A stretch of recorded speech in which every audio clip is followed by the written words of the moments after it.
नमस्कार, मैं हूं आपके साथ दीपक भदौरिया। हमारे खास प्रोग्राम बिग डिबेट में आपका स्वागत है। पिछले 4-5 दिनों में प्याज के भाव में जबरदस्त उछाल आया है। अच्छी श्रेणी का प्याज मध्य प्रदेश में खुले बाजार में तकरीबन 60 से 70 किलो में बिक रहा है। जो प्याज 8 दिन पहले आम था वो खास हो गया है। सामान्य जनमानस की पहुंच से पहले टमाटर के लाल तेवर हुए और धीरे धीरे उसका मिजाज भी ठंडा हुआ और वह अर्श से फर्श पर आ गया। वहीं चुनावी मौका है तो प्याज कहां पीछे रहने वाला था। अभी मतदान होने में 20 दिन बाकी है। देखना है कि प्याज के दाम कितनी ऊंचाई तक अपने कदम बढ़ाते हैं। प्याज की कीमतें क्या बढ़ी कि नगर में पोहे की दुकानों पर मूली ने दस्तक दे दी है, या प्याज थोड़ी मात्रा में दिया जाने लगा है या फिर खत्म हो गया है। वहीं प्याज को लेकर पॉलिटिक्स भी देखने को मिल रही है और वार पलटवार का सिलसिला भी शुरू हो चुका है। इस पर चर्चा करें उससे पहले देख लीजिए रिपोर्ट। एमपी में जैसे जैसे चुनाव नजदीक आ रहे हैं वैसे वैसे पार्टियां एक दूसरे की टांग खींचने के लिए नए नए मुद्दे खोजने में लगी है। हाल ही में एकदम बढ़े प्याज के दामों को अब कांग्रेस ने पकड़ लिया है, जिसके बाद अब चुनाव से पहले प्याज पॉलिटिक्स शुरू हो गई है। कांग्रेस ने इसे मुख्य मुद्दा बना लिया है। गौरतलब है एक बार फिर प्याज के दामों में अचानक उछाल के बाद इसकी कीमत 80 से 90 रुपए प्रति किलो पहुँच गयी है। प्याज के दाम लगातार बढ़ते जा रहे हैं। सर महंगाई को लेकर लगातार महंगाई बढ़ रही है। महंगाई तो है सर, प्याज के दाम लगातार बढ़ते जा रहे हैं। सर महंगाई को लेकर लगातार महंगाई बढ़ रही है। महंगाई तो है। वहीं प्याज के बढ़ती कीमत पर पीसीसी चीफ कमलनाथ ने तंज कसते हुए बीजेपी पर हमला बोला है। उन्होंने कहा है कि महंगाई की प्याज लोगों की आंखों में आंसू ला रही है। बढ़ती महंगाई से प्रदेश की जनता त्रस्त हो गई है। प्रदेश में लगातार महंगाई बढ़ रही है। तो वहीं पूर्व सीएम दिग्विजय सिंह भी प्याज के बढ़ते दामों पर कहा कि महंगाई तो प्रदेश में है, महंगाई और बढ़ती जा रही है। प्याज लोगों की आंखों में आंसू लगा रही है, डाल रही है। ये प्याज की महंगाई तो एक महंगाई है, कौन सी महंगाई नहीं है। महंगाई से हमारे मध्य प्रदेश की जनता भुगती है पिछले सालों में, और अब प्याज की महंगाई शुरू हो गई।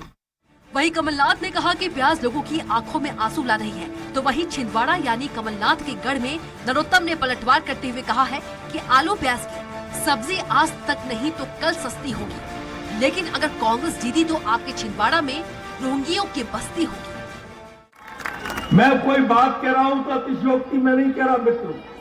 ये कांग्रेस तुष्टीकरण की राजनीति करती है।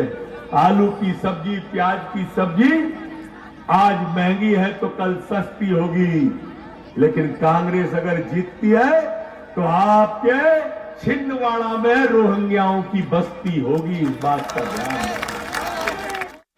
बहरहाल एक बार फिर से प्याज पॉलिटिक्स के सहारे ही सही मंदिर राष्ट्रवाद के बाद स्थानीय मुद्दों की गूंज सुनाई दे रही है। ऐसे में देखने वाली बात ये होगी कि आने वाले समय में प्याज से शुरू हुई पॉलिटिक्स क्या नया मोड़ लेती है। सलमान खान, स्वराज एक्सप्रेस।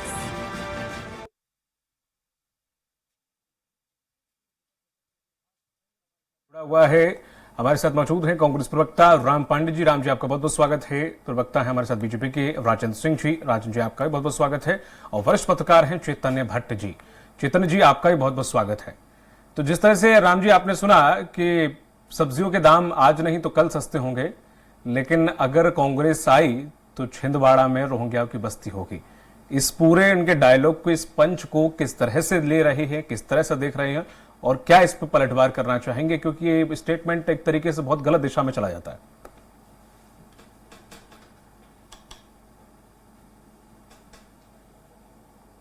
मुझे लगा शायद नरोत्तम मिश्रा जी थे। कौन था, किसका स्टेटमेंट था जी? तो अभी नरोत्तम मिश्रा जी का 2 दिन पहले बयान था कि हमने अपनी सांसद हेमा मालिनी नचनिया को दतिया में नचवा दिया। तो ये लोग कुछ भी बोल सकते हैं। और प्याज और रोहिंग्या, ये कोई संबंध है क्या? एक अनपढ़ आदमी समझ जाएगा कि प्याज अलग बात है, रोहिंग्या अलग बात है। और सबसे बड़ी बात यह है कि प्याज के दाम बढ़ने से या प्याज के दाम कम होने से आम आदमी को नुकसान ही होता है, उसको कोई फायदा नहीं होता है। जब किसान की फसल आती है प्याज की, तब प्याज सस्ता हो जाता है, उसे रोड पर प्याज फेंकना पड़ता है। आम आदमी पर जब प्याज आता है तो वो 80 रुपए किलो आता है, 90 रुपए किलो आता है, 100 रुपए किलो आता है। तो आखिर ये फायदा किसको हो रहा है? तो ये फायदा जिन्होंने गोदामों में भर रखा है, और गोदामों में किसने भर रखा है? हम और आप सब जानते हैं। कि जो लोग भारतीय जनता पार्टी को चंदा देते हैं उन्हीं लोगों को ये गोदामों में प्याज भरने की परमिशन है। तो प्याज हो या टमाटर हो या अदरक हो, जब भी ये महंगे या सस्ते होते हैं तो किसानों को भी फायदा नहीं होता है और आम आदमी को भी फायदा नहीं होता है। फायदा होता है चंद अदानी टाइप के व्यापारियों को। जैसा कि आपको पता होगा कि अदानी के गोदाम बनाए जा रहे थे, किसानों ने आंदोलन किया, 700 किसान शहीद हो गए। और किसानों ने जो आंदोलन किया था वो इसी कारण किया था कि पहले से ही किसान परेशान है और आप उनके ऊपर फिर ऐसे नियम लाद रहे हो कि अदानी टाइप के व्यापारी स्वतंत्र हो जाएं इस बात के लिए कि वो अपने गोदामों में कितना भी भर सकते हैं। कांग्रेस ने तो एक कानून भी बनाया था कि एक लिमिट थी कि इससे ज्यादा आप अपने गोदामों में अनाज हो या सब्जी हो या फ्रूट्स हो आप नहीं रख सकते हैं। लेकिन भारतीय जनता पार्टी ने सबको आजादी दे रखी है। जो भारतीय जनता पार्टी को चंदा देते हैं वही लोग ये महंगाई बढ़ा रहे हैं। और प्याज टमाटर ये तो हमारे सामने आ रहा है, महंगाई कहाँ नहीं है।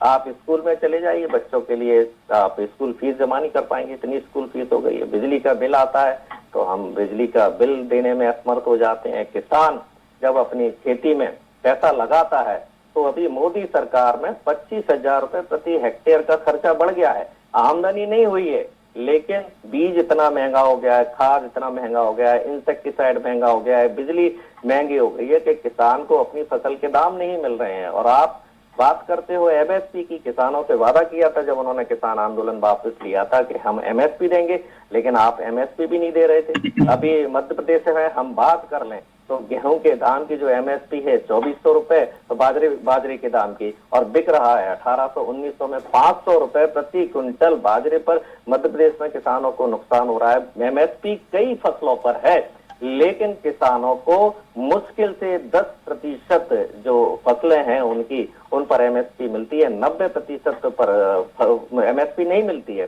भारतीय जनता पार्टी एक अपनी भावांतर योजना को बड़ा प्रचारित करती है कि हम ये योजना किसानों के फायदे के लिए है।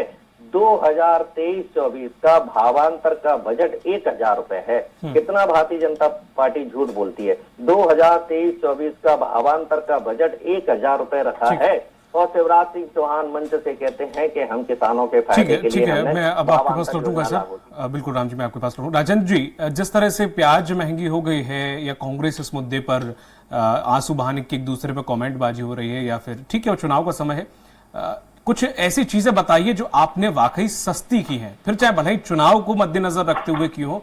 कुछ ऐसी चीजें गिना दीजिए थोड़ा तक, क्योंकि आपको तो उंगलियों पे गिनी होगी, क्योंकि आपको योजनाएं अपनी और ऐसी चीजें उंगलियों पे गिनी रहती है। बीजेपी प्रवक्ता रट के घूम रहे हैं आजकल, तो मैं जानना चाहूंगा ऐसी कौन सी चीजें जो आपने सस्ती की हैं। नमस्कार। हेलो जी जी सर। नमस्कार जी सर, सबसे पहले तो मैं जो आपका सब्जेक्ट है कि महंगाई को लेकर आज जो चर्चा हो रही है, इस सब्जेक्ट में एक चीज और जोड़ना चाहिए आपको। मेरा एक सुझाव है कि महंगाई से निपटने में कौन सक्षम है, भाजपा या कांग्रेस।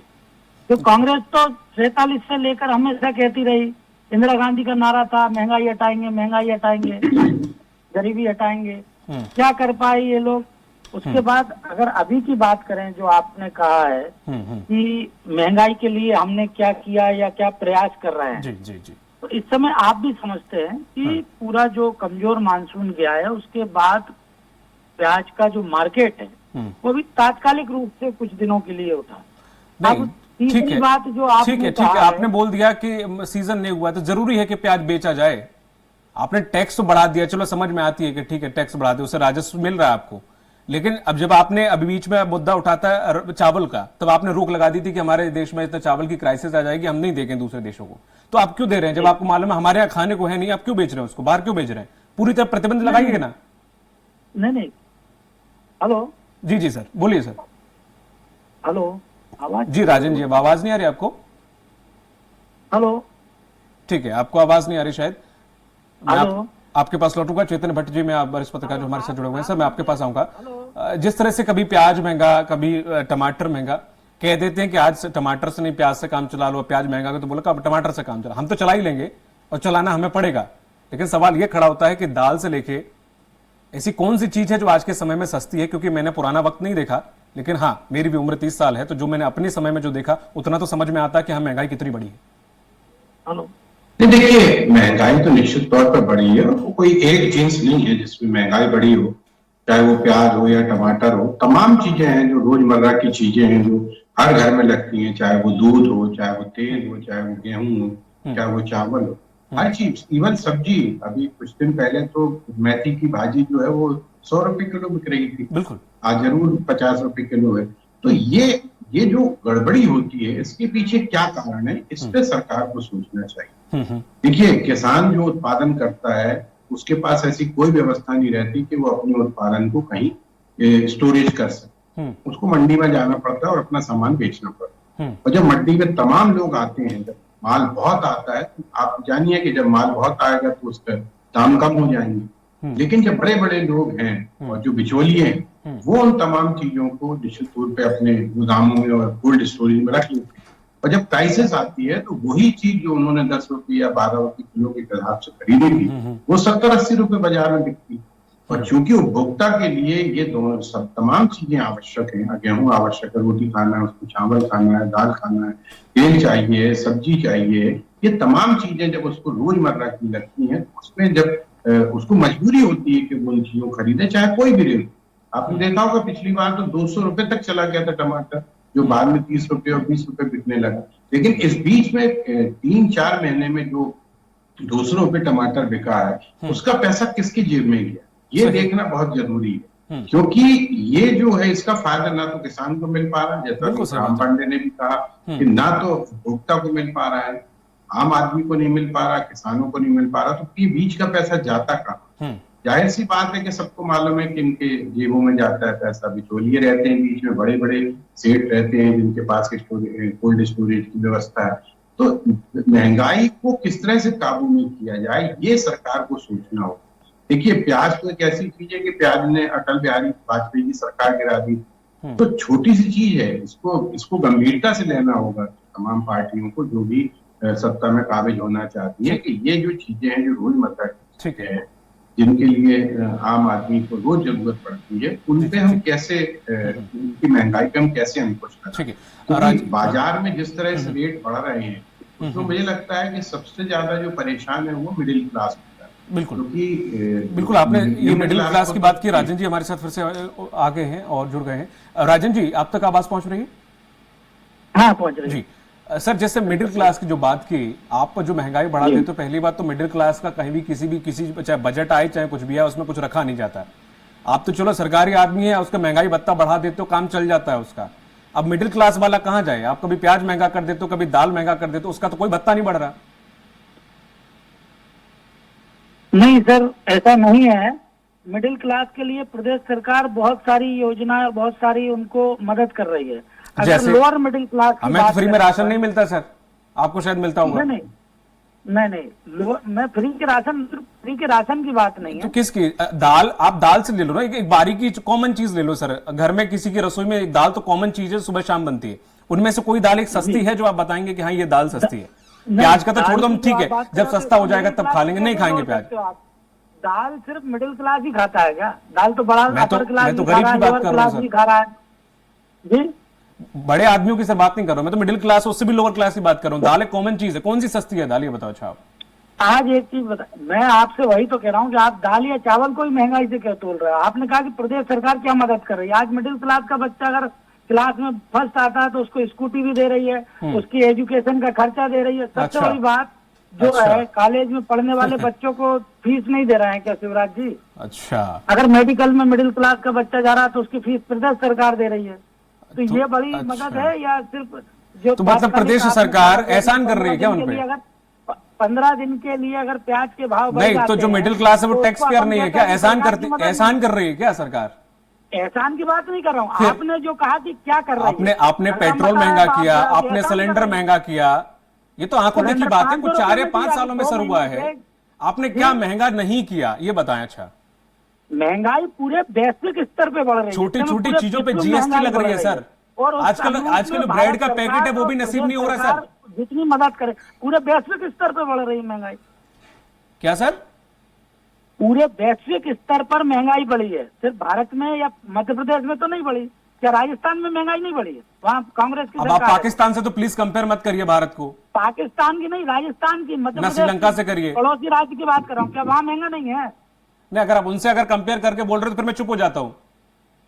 मैंने पाकिस्तान नहीं कहा, राजस्थान कहा है कि राजस्थान में भी तो बढ़ी ना महंगाई। अच्छा, तो केंद्र में राजस्थान थोड़े ना सर। छत्तीसगढ़ में महंगाई नहीं बढ़ी क्या? नहीं, अगर महंगाई हम ठीक है 1% चलो समझ में आता है कि हम लोगों पे आप महंगाई बढ़ा रहे हो तो किसान संपन्न हो रहा है, तो समझ में आता है, चलिए ठीक है बढ़ा दीजिए, कोई तो खुश किसान है। संपन्न नहीं, मैंने महंगाई आपसे, आप सवाल को कितनी दूसरी फसलें तरफ ले अभी गए। जो आपने कहा राम महंगाई जी ने जो बढ़ी है। सवाल उठाया था, मैंने कितनी आपसे फसलें कहा एमएसपी में कि आती हैं? वैश्विक स्तर पर महंगाई बढ़ी है, उसका प्रभाव है, चाहे वो राजस्थान हो, चाहे छत्तीसगढ़ हो या मध्य प्रदेश हो। अब सरकार महंगाई से निपटने में कौन सी सरकार? वैश्विक स्तर पर कमाल की महंगाई है। पेट्रोल आपने रशिया से इतने सस्ते दामों में खरीदा। 1250 रुपए महीना देना चालू किया। नहीं, वो वैश्विक मदद स्तर उनके पर लिए महंगाई मदद नहीं में, पहुंचेगी क्या महंगाई से निपटने में? वैश्विक स्तर की महंगाई में बाकी देशों में जरूर महंगाई हुई, लेकिन भारत ने इसका लाभ अच्छे से उठाया। लेकिन कोई ऐसा लाभ हुआ क्या, आप बताइए ना पहले। मैंने आपसे कहा कि मैंने कहा आपसे कि प्रश्न यह है कि महंगाई अगर बढ़ी है तो उससे निपटने में कौन सी सरकार या कौन सा कैसे निपटना क्या होता है? निपटना मतलब सस्ता करना होता है ना सर। सरकार आज इतनी मदद कर रही है। दो हाथ हम कर रहे हैं, पर प्याज के मूल्य वही है अभी भी। ऊपर से 1250 रुपए महीने, 1250 रुपए महीने आज हमारी लाडली बहना को मिल रही है, तो क्या वो महंगाई से निपटने में उसकी सक्षमता में काम नहीं आएगी? अगर उसको 500 रुपए में 2 महीने से अभी सिलेंडर मिल रहा है तो क्या उसकी ये सही है? किसी का खून चूस लो पूरे परिवार को, किसी का नहीं, ये ठीक है आपका कि पूरे परिवार का खून चूस लो, फिर किसी एक सदस्य को हम 1200 रुपए दे रहे हैं। 1200 रुपए में क्या आता है सर? अच्छा चलिए ठीक है, पूरे परिवार एक सेकंड, चलिए मान लेते हैं आपने ये 3 बार मुझे गिनाया कि 1200 रुपए आप दे रहे हो। अच्छा एक बात बताइए, बच्चे का डायपर कितने का आता है? 350 रुपए का सर। 4 दिन चलता है सर, 4 दिन चलता है। आप उस महिला की, शादीशुदा महिला की जिंदगी में क्या परिवर्तन ला रहे हैं बताइए ना 1200 रुपए में, जो आप बार बार बड़ा चीख के बोल रहे हैं। पैसा जो उपयोग किया जा रहा है सर, मोबाइल का रिचार्ज होता है 350 रुपए का जियो का जी। 1200 रुपए में आप किसको रोटी खिला दोगे? नहीं, कि किसका सम्मान वापस ले आओगे? कुछ मतलब आपके अनुसार उसके लिए 1250 रुपए की कोई मदद नहीं होती। आप बताओ ना, आप बताओ ना। आपने डायपर की बात करी है तो मैं भी आपको कहता हूँ, आपके घर में जो काम वाली बाई आती है ना, उससे पूछिए 2 घर बर्तन मानती है तब। हाँ सर, 1800 लेके जाती है सर एक घर के, तो भी उसको चलो एक अरे घर सर का तो वास्तविकता में आइए सर। 1250 की मदद सर वास्तविकता में आइए। 1250 रुपए आप किसी एक को देके 1200 रुपए आप 10 को नहीं गिना सकते हो कि आप बड़ा रिलीफ दे रहे हो, बहुत बड़ा फंड दे रहे हो किसी को। नहीं, बहुत बड़ा नहीं है, लेकिन मैं आऊंगा आपके पास। मदद हो रही कि नहीं? राम जी बोल दिया कि 1200 रुपए दे रहे हैं और बोल रहे हैं कि देखो हम कितना कुछ कर रहे हैं, बच्चों को पढ़ा रहे हैं। जैसे पहली बार यही सरकार पढ़ा रही है, बाकी सरकारें नहीं पढ़ा रही थी। स्कूटी दी है, आप बताइए ना कितने, जितने बच्चे थे, कल ही मैं सुहागपुर में था, माननीय मुख्यमंत्री जी। पहली बात तो बस सरकारी स्कूल में बच्चे जा नहीं रहे हैं। स्कूटी मिली, अब हम कॉलेज जा रहे हैं। जो 2-4 जा रहे हैं उन्हें पढ़ा रहे हैं, बोल रहे हैं सस्ते में पढ़ा रहे हैं, हम फ्री में दे रहे हैं शिक्षा। स्कूल की लाखों रुपए की फीस जमा हो रही है। पांडे जी मैं आऊंगा आपके साथ, मैं आऊंगा सर, मैं आपके पास आ रहा हूँ। 20 मिनट का टाइम है। हेलो, सरकार मदद कर रही है आप। अरे भाजपा प्रवक्ता जी सुन लीजिए, थोड़ा सा सुन लीजिए। मैं आप ही की तारीफ कर रहा हूँ। आप जैसे प्रवक्ता ही होना चाहिए जो सच्चाई को स्वीकारते हैं। आपने सच्चाई को स्वीकार किया कि महंगाई बढ़ रही है इसलिए हम रेवड़ियां बांट रहे हैं। 1000 नहीं, रेवड़ियां नहीं बांट रहा है, रेवड़ियां नहीं बांट रहा। हमने कहा आप स्वीकार कर रहे हैं कि महंगाई बढ़ चुकी है, नहीं तो ये रेवड़ियां बांटने की जरूरत नहीं थी। रेवड़ियां बांटने का अगर आपके कमलनाथ कह रहे हैं कि 1000 रुपए देंगे, यदि महंगाई कांग्रेस प्रवक्ता महोदय बांटने की जरूरत, कांग्रेस के प्रवक्ता महोदय अगर कमलनाथ कह रहे हैं कि हम 1000 लोगों को देंगे चुप्पी नहीं तो वो रेवड़ी नहीं है। सुनिए तो श्रीमान जी, होते हैं ये इतना ज्यादा इनका मानसिक संतुलन बिगड़ चुका है तो सुनते ही नहीं है ये। नहीं, सुनने में आपकी कमजोरी है। आप अशिष्ट भाषा का उपयोग आप कर रहे हैं, रेवड़ी बांटने की बात आप करते हैं। रेवड़ियां जो बट रही है ये प्रमाण है। जिस दिन रेवड़ियां आप तो वो भी नहीं बांट पाए, बेरोजगारों को ठग लिया। पिछली बार आपने कहा 4000 रुपए महीने देंगे, राजन जी 15 महीने की सरकार में आप तो वादा खिलाफी करते हैं। राजन जी आपका समय था वो नहीं बोले थे। ऑप्शन हो तो इनकी आवाज बंद कीजिए। हमेशा गरीब राजन जी इस तरह से नहीं हो पाएगा। नहीं, ये जो श्रीमान जी बोल रहे हैं कि रेवड़ी बच रही है, आपका समय आप बात रखिएगा, पैसा जाएगा तो रेवड़ी बचेगी। आप जो है 4,000 रुपए का वादा करके पैसा नहीं देते हो, लाखों राजन जी किसानों को प्लीज, ठग लेते हो। राजन जी जिसके कारण आपकी ऐसे ऐसे सरकार किसी में की आवाज नहीं बदलाव जाएगी आएगा। इधर। आप डिबेट को अगर बिगाड़ना चाह रहे तो बिगाड़ सकते हैं आप, फिर नहीं, वैसा बता दीजिए, मैं क्लोजिंग कर देता मैं हूँ, तो शांति से बात लेकिन इस कर रहा प्रकार से हूं, मत उन्होंने करिए, बात एक की करी आवाज है। जाने दीजिए। महंगाई बढ़ने का कारण है बेरोजगारी। राम पांडे जी, अब भ्रष्टाचार बढ़ रहा है, बेरोजगारी बढ़ रही है, तो महंगाई तो स्वाभाविक रूप से बढ़ेगी। और जब महंगाई बढ़ेगी तो चुनाव है तो रेवड़ियां बांटना पड़ेगी। काम धाम तो कुछ किया नहीं है, अब चुनाव है तो वोट खरीदने के लिए आपको ये सब कारनामे करना पड़ रहे हैं। तो महंगाई जो बढ़ती है वो कुप्रबंधन का नतीजा है, भ्रष्टाचार का नतीजा है, बेरोजगारी का नतीजा है। ये केवल प्याज, टमाटर, लहसुन महंगा नहीं हो रहा है। आप कुछ भी आप अपने घर में देख लीजिए, फ्रिज, कूलर, पंखे, टीवी, जो कुछ है, मोटरसाइकिल, कार, जो भी आप घर से बाहर कदम रखते हैं, साबुन हो, सर्फ हो, जो भी चीज आप ग्रोसरी की दुकान से लेकर आते हैं, कहीं से भी लेकर आते हैं, आपकी सरकार में महंगाई के दाम दुगने तिगने चौगने बढ़ चुके हैं। और सबसे बड़ी बात बता दूं, इसके कारण, गरीबी के कारण लोग 2 वक्त का खाना नहीं खा पा रहे हैं। आज हिंदुस्तान में गरीबी के कारण 25 लाख लोग प्रति वर्ष मर रहे हैं। यह देश का दुर्भाग्य है। 80 करोड़ लोगों को खाना देना पड़ रहा है। ये देश के लिए शर्म की बात है। ठीक है, आपके जो प्रबंधन है ये उसका परिणाम है कि मेरी बात सुनने आप, लगातार बढ़ते जा रहे हैं। ठीक है श्रीमान जी मेरी बात सुनने आप। जी, ठीक है। अरे आपको मैं राजन जी, आपको मैं कुछ सेकंड दे रहा हूँ, प्लीज बात खत्म करिए। जी जी 7% महंगाई दर बढ़ रही है, इतनी दुनिया में कहीं नहीं है। और जहां भी दुनिया में महंगाई बढ़ती है उसका सबसे बड़ा कारण है भ्रष्टाचार। जिस देश में महंगाई बढ़ी है समझ लेना कि वहां भ्रष्टाचार है। ठीक है, ये चेतन जी, आपने बोल लिया, अब मैं बोल लूं कुछ? राजन जी, नहीं, समय आप समय जो समय इन्होंने चला, माफ कहा करिए, कि मुझे चेतन जी के पास जाना है। श्रीमान जी अब मेरी बात भी तो सुन लें। ठीक है, 30 सेकंड में आपको देता हूँ सर, खत्म करिए। ये इन्होंने कहा कि रेवड़ी बांट रहे हैं। गरीब को अगर पैसा मिल रहा है तो उनको रेवड़ी नजर आ रहा है। इनकी 15 महीने की सरकार में इन्होंने बेरोजगार को ठगा। यार डिबेट करा रहे हैं या क्या कर रहे हैं? सामने वाले से भी करा तो जब डिबेट ही आपने रहे कहा सर। तो मैंने सुना ना, तो आपको भी अरे सुनना आप चाहिए। इतना मुंह चला रहे सुनने थे। सर, ये तो अपनी अपनी नहीं, ढकली अपने अपने राग है, दोनों लोग रेवड़ियां बांट रहे हैं। ठीक है, ठीक है, ठीक है, रेवड़ियां पे बात खत्म करते हैं। चेतन जी, जिस तरह से आपने दोनों लोगों की बात सुनी, आप कहते हो कि रेवड़ी बट रही है। वो भी बैठे हुए हैं सर उन्हें भी समय देना है मुझे, वो भी अपना वक्त निकाल के आए गरीब को हैं। पैसा मिल रहा है तो इनके पेट में दर्द होता है कि रेवड़ी बट रही है। ठीक है सर। जब आप कहते हो कि बेरोजगार को 4,000 रुपए महीना चेतन जी, देंगे, इससे मुझे सवाल लेना है सर। लाखों किसानों को कर्ज माफी नहीं कर सर, पाते हो, आप एक वरिष्ठ, आपको दर्द नहीं होता है। कुछ नहीं करना पड़ेगा। जनता, हमारे देश की जनता स्वावलंबी है, स्वाभिमानी है। चेतन वो जी, खुद कमाकर वो खाना इसलिए चाहती है। ठीक है, राम पांडे जी, मैं चेतन जी के पास जा रहा हूँ, प्लीज। नरेंद्र मोदी जी को चुन हमारे रही देश है। की जनता स्वाभिमानी है, वो रोजगार चाहती वही है। स्वाभिमानी जनता 10 साल से नरेंद्र मोदी जी को चुन रही है। सर, राजन जी प्लीज, जिनके मुझे चेतन जी से सवाल ले लेने दीजिए। उनको आप फायदा पहुंचा रहे हो। ऐसे नहीं उसके होती डिबेट विरोध में सर। बनता है। ये डिबेट में आप मुझसे कह रहे हैं, उनसे क्यों नहीं कह रहा हूँ? अरे मैं उन्हें भी रोक रहा हूँ आपने सर। मुझे समय दिया तो वो बोल आप रहा है। दोनों लोग सर थोड़ा तो सम्मान रखेगा एक दूसरे का, थोड़ा बहुत तो रखिए। जब मैं बात उन्होंने कहा मैंने सुना सर, ना, आप जब बोल रहे थे वो चुप थे कि नहीं थे सर? तभी ये लोग आपस में कपड़े फाड़ लेते हैं। ठीक है, ठीक है, ठीक है, ठीक है, आप ठीक सर, कपड़े फाड़ो। चेतन जी, जिस तरह से प्याज और अन्य महंगाई को देखते हुए, की आदत नहीं है, अन्य महंगाई को देखते हुए सबने आपने देखा कि कोई भी महंगाई की बात नहीं कर रहा है। फाड़ने की बात कर सकते हैं। ठीक है राजन जी, की हालत ये हुई राजन है जी, बस ठीक है। 10 साल से ये कहां से कहां पहुंच सर गई दोनों कांग्रेस। पार्टियां अगर देखें तो महंगाई पे कोई बात नहीं कर रहा। जिस हिसाब से कांग्रेस को भी इस महंगाई के मुद्दे को उठाना चाहिए, वो नहीं उठा रहे हैं। और बीजेपी भी देख लो, महंगाई को ऐसे जिक्र नहीं कर रहे हैं जैसे ऐसा लग रहा है यहाँ पे कुछ है ही नहीं। भाजपा सरकार उतनी सक्षमता से काम कर रही है, पर ये सुनना नहीं चाहते। इनका कहना रेवड़ी बांट रहे हो, गरीब के हिस्से में पैसा जाता है तो इसका पेट दर्द होता है कि आप रेवड़ी बांट रहे हो। आप झूठे फरेबी बात, आप झूठा फरेब करते हो। बेरोजगारों से कहते हो कि 4,000 रुपए महीना देंगे, और एक आदमी अगर मध्य प्रदेश में बता दो जिसको इन्होंने पैसा दिया। लोगों को गरीबी से मार रहे हो, महंगाई से मार रहे हो।